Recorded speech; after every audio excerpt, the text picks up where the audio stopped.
What's poppin'? It's your girl JazyJ. How y'all doing today? Welcome to my channel. If you don't know, it is Sunday, which means it is my series Manwha and a Mukbang where I talk about whatever Manwha I've been reading recently and eating some food. But it's 5 o'clock in the morning. I gotta get my life together. Like, I can't be. I mean, technically it's like almost 6 o'clock in the morning now, but like even so, I can't be like filming and editing and all this crap like the day of, you know. I just don't think it's good for my health. Today I have a glass of tea because I feel it is far too early in the morning for me to even consider food at this moment. So, tea.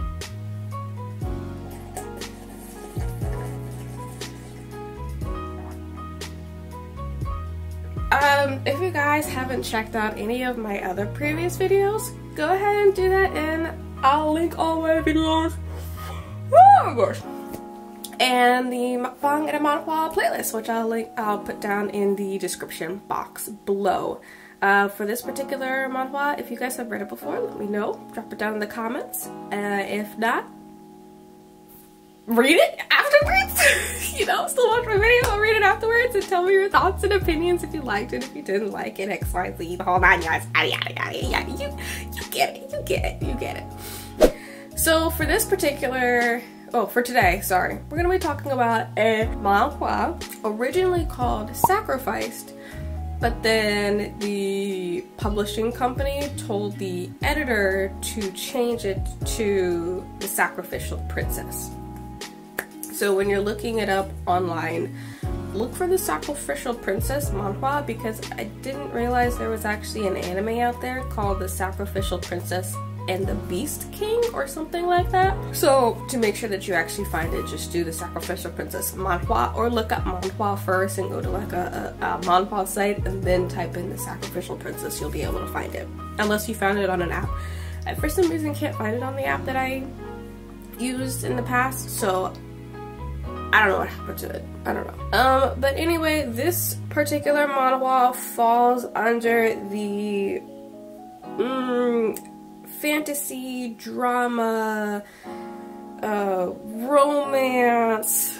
I kind of want to say tragedy just a little bit. There are a lot of, trigger warning. For this particular Manwha, there is a lot. There is themes of abuse, like severe child abuse. Oh, it is an isekai. It is a rebirth. So themes of abuse, starvation, manipulation, sacrifice, captivity. Yeah, I think those are the main ones right there. I'm struggling. I'm struggling. Summary, quick synopsis.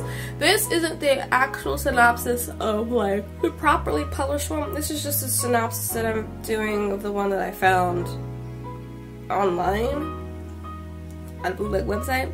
So if it's accurate, it's accurate. If it's not, then it's not. If it has bad grammar, it's got bad grammar. It is what it is. I'm too tired. Alright. You, who has always been useless all your life, can now be useful for once. Ludus, an illegitimate child of the Emperor, was always abused by her own father due to her lameness and uselessness. She was offered to an ancient god so as to save their empire that was currently in crisis. In the midst of offering herself, a man approaches her. Who would have thought that I'd die in this way? What's your wish? Hair as dark as the night sky and eyes as bright as the stars. Ludus found it harder and harder to breathe being next to him. I don't know what to wish for. Tell me anything you want. I've waited for 5,000 years just to give you what you want. The princess, Ludus, who became a sacrifice for the empire, is now in a contract with the ancient god Lavan. This particular manhwa is actually finished. It's finished. I read the whole thing. Personally, I love it. I love it. It has a little bit of revenge, which I'm sure you guys have seen, that I happen to love revenge stories, especially when it comes from a female protagonist who was done dirty and then she goes and gets her lick back, and I'm just like, yes. Yes. So this manhwa starts off pretty rough. I'm gonna be honest with you. It starts off pretty rough. So the main princess, Ludus, she technically is an illegitimate child. She was given birth by her mother, who seems, they didn't actually like explicitly say that her mother was like a royalty or anything like that, but I know her mother was up there in terms of status. Like, it's not like she was a commoner and the king had a one-night stand with her. Well, I'm pretty sure the king did have a one-night stand with her, but like, her mother wasn't like a commoner or a peasant. I'm pretty sure she was of some nobility. So she gave birth to Princess Ludus, but because it was out of wedlock and because the king didn't care for her mother all too much, they consider her to be an illegitimate child. She has a sister. Her sister's name is Serena, and Serena has the same hair color, the gold hair color, as her father, who is the king. Now, Ludus kind of has like the like a purplish grayish type of hair, very, not gray, more like silver, like a purple silvery type of hair, very dark eyes. I think Serena has like blue eyes or green eyes or something like that, but they're like polar opposites essentially. So the story starts out with Ludus begging her father and the acting priest at the time to not sacrifice her to whatever was in this like a stone chamber that was behind them. And the reason as to why they are being sacrificed is because recently demon spawns have been running around and wreaking havoc on the world, and they haven't been able to eradicate the demon spawn. So they're pretty much turning to a last resort in summoning an ancient god so that they could eradicate the demon spawn. Now, that is what the king is saying on the surface, the king and the nobles who are on his side. But actually their true intention is to use the ancient god to protect themselves and let the other lesser areas be sacrificed so that they don't have to worry about it, and then only rescue the areas that have a lot of wealth to give them, because they don't want their pockets to run out, even if they don't have a country left to run, you know? So that's essentially why Ludus is being sacrificed. Now, Ludus grew up, and you'll go through this in the story, but like, Ludus grew up being abused. Her mother died at a young age. She was whipped, beaten, pushed. I mean, she was starved, abandoned, thrown into closets, not only by her legitimate like blood family, but also by Serena's ladies in waiting and by the maids and butlers who were there.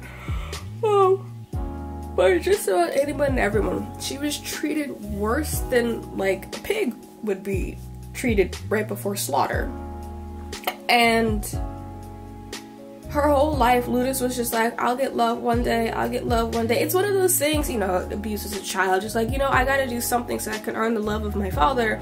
You know, he'll turn around one day, he'll love me one day, I just gotta stay quiet, I gotta stay low, I gotta do this, I gotta do that, yada yada yada. And she'll be able to find love from her father eventually, because that's all she's ever wanted in her life, is somebody to love her, because she's a human being, she wants love too, right? So when she gets into the stone chamber, she realizes, oh damn, I really mean nothing to these people, because if I did, they wouldn't so happily sacrifice me, because it's not like they were, you know, crying saying, I'm so sorry, we have to do this. Like, no, they were happy. They were smiling. They were laughing. They're like, it's gonna be great. She's gonna be sacrificed. She's gonna be ripped apart limb by limb, flesh torn from bone. We'll never have to see her again. And in return, we get an ancient god to command. Like, I was like, this is your daughter, right? This is your daughter. And you're happy. They never considered her to be a daughter anyway. So she gets thrown in, and what ends up happening is she's not ripped limb from limb. The god, it's Ravine, comes to her and is like, I heard your summons, I am here for you. And she's like, okay, I'm supposed to be, or like, she's like, I don't want to die, please don't kill me. It's like, essentially it comes up, but Ludus has already paid the price to summon the ancient god. Now, so let me clarify this a little bit more. The ancient gods are not actual gods. They touch on it kind of briefly as to like what they are, but they're more so beings of chaos that roam the lands of chaos in like complete and utter darkness. So they're not like actual gods per se, if that makes any sense. I don't know, it might not in like my sleepy summer, but that's okay. It's okay. You're just gonna have to read it to figure it out. Jesus. So the ancient god comes out with Ludus, and they're all confused because they're like,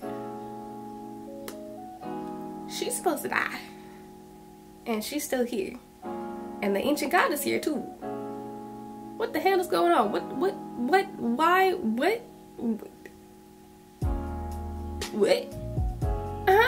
Okay. Alright. No.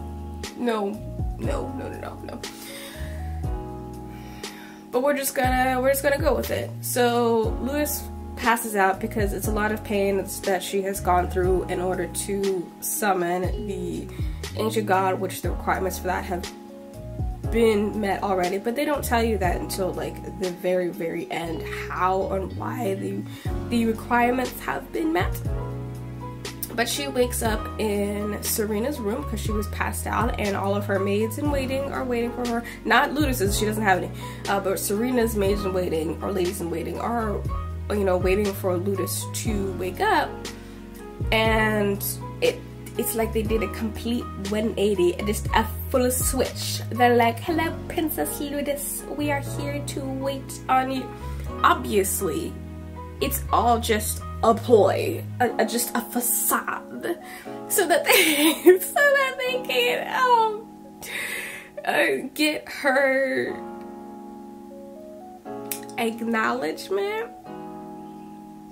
forgiveness, so that they can be in good graces with the ancient god.